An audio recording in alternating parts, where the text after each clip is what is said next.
how to become a tasker on Taskrabbit.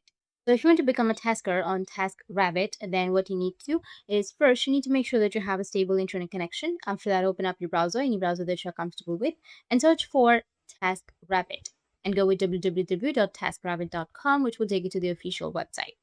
Now here, if you want to become a tasker, then what you need to do is just simply go with become a tasker, which will be on the top of your screen. Click on it, and then it will take you to the login page or the sign in page. First, you need to select your area.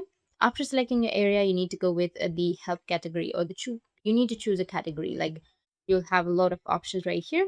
I'll go with wall repair. And then your price. Then go with get started. And you need to create an account. If you already have an account, you can go with login. But if not, you need to create a Tasker account. So go with your email address, enter your email address, and then your first and last name, then your phone number, and create a password. Click on I acknowledge and then agree to the terms and conditions and go with create account, which is on the bottom. After creating your account, you've become a tasker on TaskRabbit. That's it. If you found this video helpful, hit the subscribe button and thanks for watching.